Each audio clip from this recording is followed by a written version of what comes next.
अब तक हमने देखा था कि मिस्र की सर्वे टीम एक सहरा में फंस जाती है जहाँ उनके सामने एक मकबरा होता है जो कि अजीब, हैबतनाक और खौफनाक होता है। तो चलें कहानी शुरू करते हैं। अस्सलाम वालेकुम, आप सुन रहे हैं कहानी ज़ादी में मौत का दरवाज़ा किस्त नंबर 2।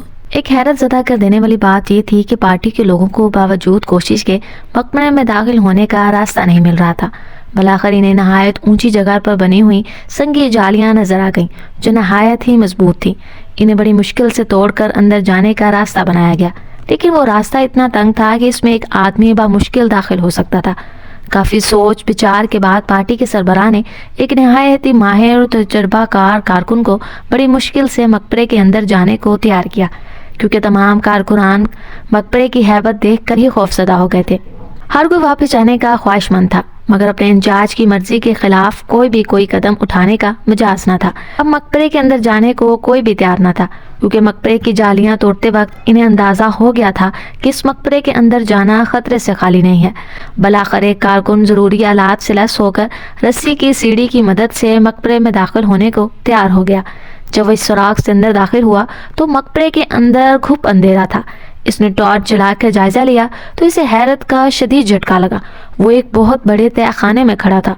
इसने इधर उधर देखा तो इसे एक इंसानी ढांचा नजर आया, लेकिन इसने हिम्मत न हारी। इस ढांचे को गौर से देखने लगा। ढांचे के करीब पत्थर की कुछ सलें और तख्तियां पड़ी थी। इस ढांचे के दाएं हाथ में लोहे का एक औजार नुमा नुकीला कलम था जो पूरी तरह जंग आलूद हो चुका था। कलम की नोक एक सेल पर टिकी हुई थी जिसे वो कुछ लिखना चाह रहा हो। इसने टॉर्च की रोशनी से इर्द गिर्द का जायजा लिया, फिर वो एहतियात से ढांचे के पास गया। इसने देखा कि तमाम सलों और तख्तियों पर अजीब किस्म की तहरीरें गुना थी। इसने ढांचे को गौर से देखा तो इल्म हुआ कि वो ढांचा पाँव की जानिब से लोहे की एक मोटी सी जंजीर से बंधा हुआ है। जंजीर का दूसरा सिरा मकबरे की दीवार से गड़े हुए लोहे के एक कुंडे में बंधा हुआ है। जो ही इसने जंजीर को हाथ लगाया वो ज़ेर होकर जमीन पर बिखर गई। ढांचे के करीब एक बड़ा सा पत्थर का बनाया हुआ प्याला पड़ा था। इसने गौर से प्याले को देखा, मगर इसके अंदर कुछ ना था। वो बिल्कुल खुश्क हो चुका था। इसने इधर उधर नजरें दौड़ाई तो इन चीजों के अलावा इसे और कुछ नजर न आया। इसने ढांचे को हाथ लगाकर टटोला, मगर वो अपनी जगह इसी हालत में खड़ा रहा। फिर इसने निहायत एहतियात से वो सिलें और तख्तियां एक एक करके सुराख से बाहर पहुंचाई और फिर आखिर में खुद भी सुराख से बाहर आ गया। इनके अरकान ने सिलों और तख्तियों पर लिखी तहरीरों को पढ़ने की कोशिश की, मगर नाकाम रहे।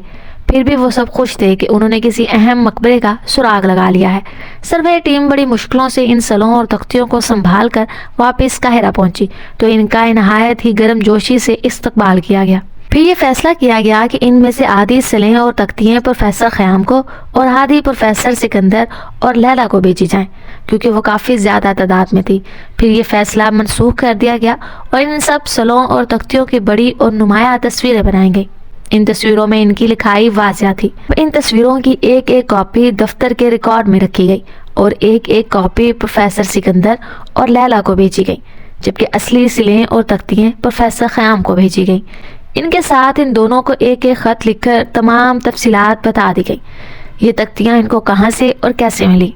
आप इन तहरीरों पर खुसूसी तवज्जो दें और हमें इन राज हाय पोशीदा से आगाह करें जो इस नाकाबिले फ़हम और कदीम ज़ुबान में लिखी गई हैं। इस सरकारी खत में ये भी वाज़िया कर दिया गया था कि इस अहम मिशन के लिए प्रोफेसर ख़याम, सिकंदर और लैला तीनों को मुंतखब किया गया है। प्रोफेसर सिकंदर और लैला की जोश व इश्तियाक में इजाफा हो गया। मैं इस मुहिम में भी प्रोफेसर ख़याम को शिकस्त दूंगा, यकीनन। प्रोफेसर लैला सिकंदर की ताकीद करते हुए बोली, हम दो हैं और वो अकेला। हम जल्द से जल्द इन तहरीरों को पढ़कर इनके मुताबिक वो सब कुछ कर लेंगे। तब तक ख़याम इन तहरीरों में ही खोया रहेगा। जो वो इनको पढ़ने के बाद अमली तौर पर घर से बाहर निकलेगा, तब तक हम इस मुहिम में कामयाब होकर लौट चुके होंगे। प्रोफेसर सिकंदर और लैला खुशी से फूले नहीं समा रहे थे। उन्होंने अपने काम का आगाज कर दिया और किसी को भी इसमें मुदाखलत करने से मना कर दिया। प्रोफेसर ख़याम का भी जोश व खरोश देखने वाला था। वह हुकूमत मिस्र का मुरासला पढ़कर खुशी से कुर्सी पर उछल पड़ा और बेचैनी से इधर उधर टहलने लगा। सिलें और तख्तियाँ इसके खास कमरे में एक बड़ी सी मेज़ पर पड़ी थी। इसने देर न की और अपने गुलाम को ताकीद की कि जब तक वो खुद न बुलाए कोई भी इस कमरे में न आए। कॉफ़ी से भरी हुई थर्मास भी इसके मेज़ पर रखी थी और वह मुंह में पाइप दबाए इन तख्तियों पर झुका हुआ था। इनके मुतालिया के दौरान वो कभी कभी खुशी से यूं उछलता जैसे से कोई अहम राज मालूम हो गया हो। वो मेज़ पर पड़े हुए कागजात पर कुछ लिखता, کبھی کبھی اس کے چہرے پر مایوسیاں ڈیرے ڈال لیتی اور وہ کسی گہری سوچ میں مبتلا ہو جاتا۔ کام کے دوران جب وہ بہت تھک جاتا تو کرسی کی پشت پر ٹیک لگا کر پائپ کے ہلکے ہلکے کش لیتا اور ساتھ ہی کافی کا گھونٹ بھی حلق میں ٹپکانے لگتا۔ اسے اپنے اوقات کار کی بھی پرواہ نہ رہی۔ وہ مسلسل شب و روز اس کام میں مصروف تھا کیونکہ ان تختیوں پر کھدی ہوئی تحریریں خاص توجہ چاہتی تھی۔ وہ ایک ایسے مقبرے سے برآمد ہوئی تھیں کہ جہاں کسی انسان کی رسائی اگر ناممکن نہیں تھی تو محال ضرور تھی۔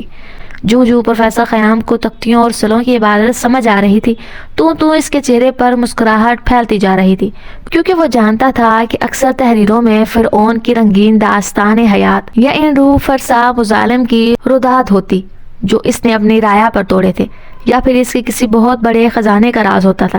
ان تختیوں کو تمام تحریریں پڑھنے کے بعد پروفیسر خیام کے رگ و پہ میں ہلچل سی مچ گئی اور اسے اپنی کامیابی کا پورا یقین ہو گیا۔ اس نے ان سلوں اور تختیوں کا جو مطلب اخذ کر کے اپنے اندازے میں لکھا وہ کچھ یوں تھا: میری اس تحریر کو پڑھنے والے عظیم انسان، سورج دیوتا تم پر مہربان ہو گیا ہے۔ تو کتنا بہادر ہے جو تو یہاں تک آ پہنچا ہے، یا تو میں جان ہی نہیں سکتا جب تو یہاں آیا تو کون سے فرعون کی حکومت ہے، کیونکہ میں تو سینکڑوں برس پہلے ہی مر چکا ہوں۔ ہاں یہ بھی تو ممکن ہے کہ اگر تو اسی فرعون کے دور حکومت میں یہاں پہنچنے میں کامیاب ہو جائے، اسی فرعون نے مجھے موت کے منہ میں پہنچانے کا فیصلہ کیا ہے۔ مجھے یہ 100% یقین ہے کہ کوئی نہ کوئی کبھی نہ کبھی اس مقبرے کے اندر ضرور پہنچے گا۔ اس وقت شاید میری ہڈیاں بھی خاک ہو چکی ہوں گی، مگر میں نے بھی قسم کھا لی ہے کہ میں کسی طریقے سے بھی انتقام لوں گا۔ میں بتاتا ہوں کہ میں کون ہوں، میرا جرم کیا ہے جس کی بنا پر میں موت کا راہی بن گیا ہوں۔ میں جلدی میں اپنی تمام المناک کہانی سنا رہا ہوں کہ میری زندگی اور موت کے درمیان نہایت کم فاصلہ رہ گیا ہے۔ اس کے بعد یہ زہر کا بھرا پیالہ پی لوں گا۔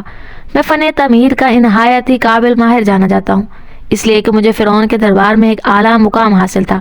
مجھے یہ مقام اپنے باپ دادا سے ورثے میں ملا تھا، وہ بھی تعمیر کے بڑے ماہر تھے، ان کو بھی اعلیٰ مقام حاصل تھا۔